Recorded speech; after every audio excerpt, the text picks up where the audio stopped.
Let's talk about the Palorium Republic. Palorium was the first nation to develop a republican system of government, and remains one of the most unique styles of government in the mortal world. Aside from its republican system, Palorium is unique in the mortal world, for it is a matriarchal nation. Women hold the roles of power in the government, as well as in daily life. We will be focusing on the government in this video. The Palorian government consists of the Mydra, the Pan-Mydraean, and the Pramana. Aspiring politicians must become members of the Pramana before they can assume any other position in the government. I'm going to start here. The Pramana is the legislative branch of the government and is split into two chambers, the Conduli and the Penselli. The Conduli is the lower chamber of the Pramana, and all politicians must first be elected into the Conduli before they can be elected into any other position. The Conduli, being the lower chamber, only has the power to draft bills and approve or deny bills passed by the Penselli. The Conduli is made up of 50 women who serve 3-year terms. The requirement to become a candidate for a position in the Conduli is the candidate must be at least 18 years of age, a Palorium citizen, and a woman. This technically means that any woman in the Republic can become a member of the Conduli, but most often, candidates from well-connected families or women of wealth tend to be more successful in winning elections. When a candidate wants to run for a seat in the Conduli, they will often challenge a politician who already has a seat. This is due to the Conduli only having 50 seats to contest. In rarer circumstances, a candidate will ally themselves with a sitting member of the Conduli in hopes that a mutual campaign will ensure the Condulian will get a seat in the Penselli, and the candidate without a seat will take the place of that member. This is rare due to how elections in the Penselli work, which I will get into later. Once a candidate wins their election and secures themselves a seat, she'll be a member for 3 years, before another election comes around. Once another election is called after 3 years, the Condulian has the option to resign from the seat, run for re-election, or if possible, run for a seat in the Penselli. Condulians can be re-elected indefinitely, and many politicians find themselves stuck in the Conduli for their entire careers. The upper chamber of the Pramana is the Penselli.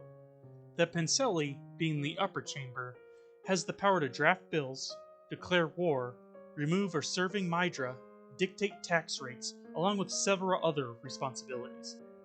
Being a member of the Penselli is an extremely prestigious accomplishment.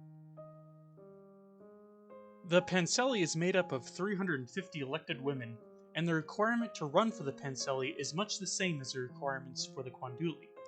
However, they must have served in the Conduli at some point in their lifetime. More often than not, Penselli members are elected after they had just served in the Conduli.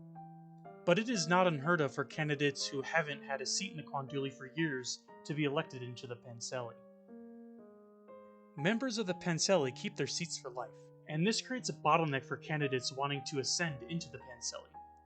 Elections into the Penselli are held every 3 years, however, if a seat is not open, Penselli elections don't take place. This is why candidate alliances I mentioned earlier are quite rare. The next branch of the Palorium government is the Mydra, meaning ruling mother. The Mydra is the highest position in Palorium politics.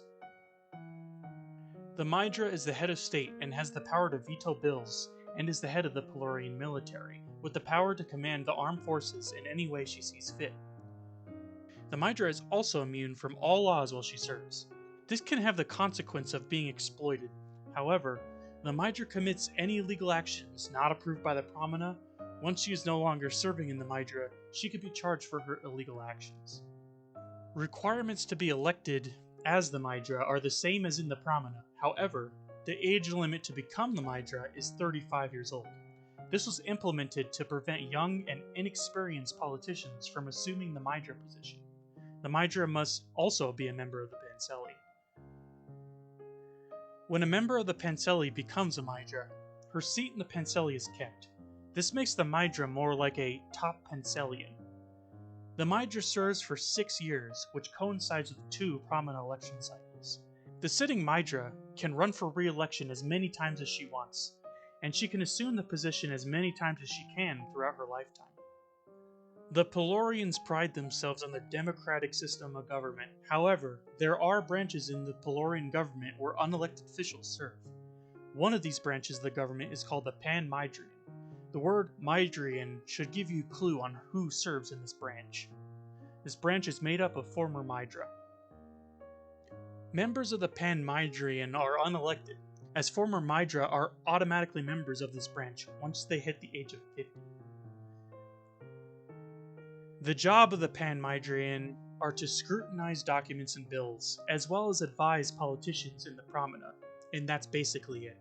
Their job is purposely stripped of voting power, and this is because Pan-Mydrians are unelected. As I said, Pan-Mydrian members are former Mydra above the age of 50. Membership is required for former Mydra once they hit the age of 50, and their membership in the Pan-Mydrian strips them of their membership in the Panseli. This is one way the Panseli sheds its older members to allow for younger members to join. Another branch of unelected officials are governors. Governors are the rulers of Palorium's colonies. Governors are a very unique branch of government. For one, governors do not have to be a politician to be governor. Governors are appointed by the Panseli. Also, governors are technically members of the Panseli.